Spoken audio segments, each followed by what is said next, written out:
We all know Final Fight and Streets of Rage. These games are cemented in the memory of pretty much any kid that grew up in the Genesis and Super Nintendo era. When it came to beating the shit out of people on consoles, Capcom and Sega were pretty much the kings. But when you bring it over to the arcades, suddenly you have a new contender. Was a name synonymous with the arcade experience. They were involved with some of the most well-known arcade games ever made. Not always the best experiences, but some of the most well-known anyway.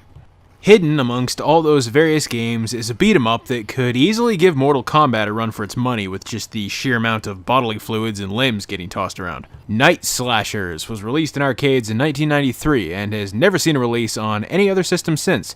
Zombies, werewolves, vampires, psycho dudes, basically every horror cliche you could possibly think of has suddenly decided to go on a murder spree.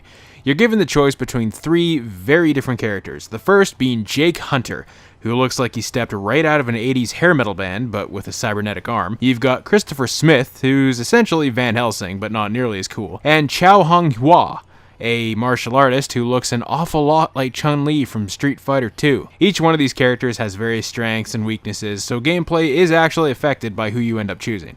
But the thing that really makes this game stick out above all the other beat-em-ups on the market at the time was just the sheer amount of gore. I mean, look at this shit. It's absolutely ridiculous. Guts flying everywhere, blood all over, the fact that you can punch a zombie and make its entire fucking head explode. It's awesome and incredibly detailed for a game of this era, but what's really criminal is that this is the Japanese version of the game. As what always seems to happen when stuff from Japan got localized back then, our version of Night Slashers was horribly censored. All the blood was turned a grayish-green color, dismemberment or having the ability to make enemies' chunks fly off was removed and replaced with just a crumbling, melty sort of animation. And the little go arrows just say go, but in the Japanese version it says go to hell. So you have to ask yourself, do you want to play the censored version where you can actually read the cutscenes because it's in English, or do you want to skip out on the story in favor of hot, steamy guts in your face? Fuck that, give me the juicy tomatoes all day, man. Gameplay in Night Slashers isn't anything majorly different from the rest of the beat-em-ups formula.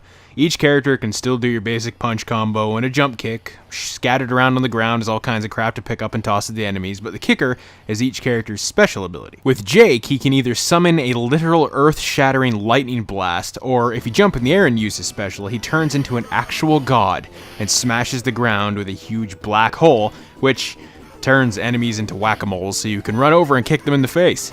I love how you hit the earth with a literal black hole, but you still have to run over and punt these fuckers in the face. With Christopher, his initial special freezes all enemies on screen and causes them to shatter, unless you're fighting a boss, in which case they just get hit and freeze in place briefly. But if you jump and do it, Chris unleashes a massive tornado that picks up and tosses all the on-screen enemies around like rag dolls. It's awesome. And finally, Chow can summon a giant fire phoenix that burns the hell out of everything on screen, or you can jump and blast the ground with energy beams. Basically, all these special attacks cost you health, but since the only way to play this game is through a MAME emulator, you essentially have unlimited lives, so screw it, just cheese your way to the end by continuously spamming the specials. I really enjoyed Night Slashers, mainly for its aesthetic and environment. It's nothing special gameplay-wise, in fact it plays exactly like every other beat-em-up out there, but nothing beats watching a bunch of body bags roll open and smashing the resulting zombies' heads into pulp, and then listening to that satisfying yet oddly disgusting slurpy sound as their brains sploosh all over the floor.